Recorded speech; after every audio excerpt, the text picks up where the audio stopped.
بسم الله والصلاة والسلام على رسول الله صلى الله عليه وسلم. احنا فين؟ احنا في احسن مكان، في مكان حلو قوي. طبعا انتوا شايفين حواليه زحمة، كل الناس بتحبه. اللي تعبان او اللي قلبه مش مرتاح بيروح هناك وبيعمل حاجة خير، وبيقعد طبعا جنب المكان الحلو اللي انتوا شايفينه ده، بنصلي فيه وبندعي فيه. في ناس بتقعد جنب المقام وبتقعد تعيط، بس بتبقى من كتر همومها او من انها بتترجى ربنا سبحانه وتعالى انه يحقق لها الحاجة اللي نفسها فيها. طبعا احنا هنا بقالي فترة، انا كنت رحت مرة ودي تاني مرة. بصراحة بقى جميل قوي المكان. والمكان ده اصلا لو شفتيه دلوقتي ما تخيرهوش عن المكة وعن الملك الحرمي. بصراحة لو روحتي هناك هتعرفي ان انا عندي حق. بصراحة المكان ده حلو قوي. يا ترى فين؟ ما تشوقناش بقى وقولي. انتوا كده عرفتوا من جمال المكان والزحمة اللي فيه.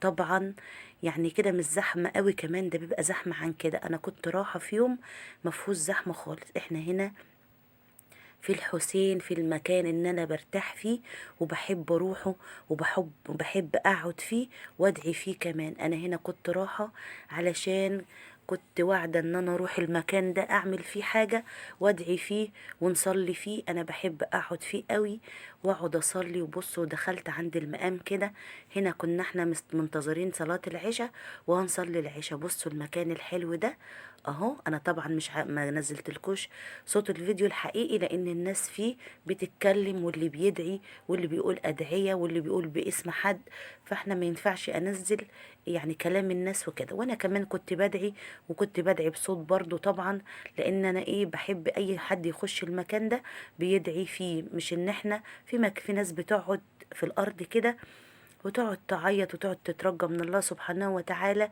يا جماعة زيارة البيت، قال البيت مش حرام، دي واجبة.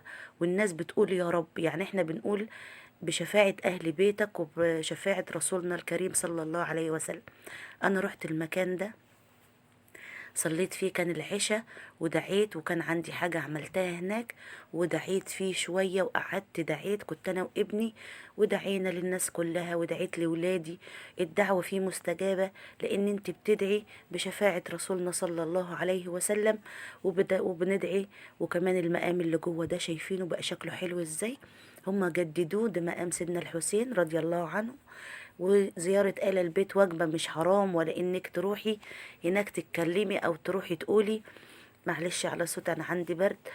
يعني تروحي هناك بتبقي مرتاحة. انا بروح في المكان ده والله العظيم ابني بيقول لي انا دخلت يا ماما صليت وزرت، انا بحس ان انا نسيت كل حاجة بره ورايا وبرتاح وقلبي بيرتاح فعلا.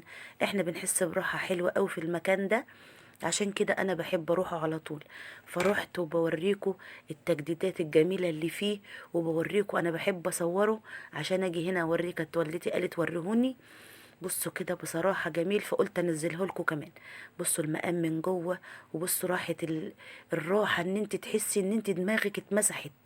مفيش تفكير غير في المكان اللي انت قاعدة فيه، وتدعي وتدعي لأي حد بالشفاء، وتدعي لقد أي حد ربنا يوفقك في أي حاجة انت نفسك تعمليها. الناس اللي انتوا شايفينه دي كلها كانت بتدعي. فعشان كده انا ما نزلتلكوش الصوت بتاع الفيديو الحقيقي لان فيه هيصة كتير. فبصراحة المكان ده حلو قوي. يا رب كل واحد نفسه يروح يشوفه. روحه بقى حلو قوي. انت رايحة كأنك رايحة الحرم من بره ناحية الرجال، دخلتك كأنك داخلة مكة. من عند الحريم برضو دخلته حلوة قوي. بصراحة اتجدد وبقى حلو، بترتاحي فيه. لو انت تعبانة، لو انت زهقانة من الحياة وضغوط الحياة بقت كتير على الناس. بصوا الست اللي هناك دي قاعدة بتدعي، وقاعدة هي معرفش هي دخلت ازاي، تقريبا هي كانت بتعمل حاجة جوه، بس قاعدة بتدعي وقاعدة قدام المكان ده. بصراحة يعني المقام هو ده، هي قاعدة جوه فيه من جوه. ممكن تكون واحدة من اللي بيرعوا المكان أو بتنظف فيه أو حاجة، بس هي قاعدة تدعي. يعني هي قاعدة تدعي من جوه. أنا خدتها لكم صورة بسيطة كده بوريكم هي قاعدة فين. هي مرتاحة كده. هنا راحة نفسية جميلة بصراحة. الراحة النفسية في المكان ده حلوة أوي. ادعي فيه في المكان ده، مش حرام تدعي.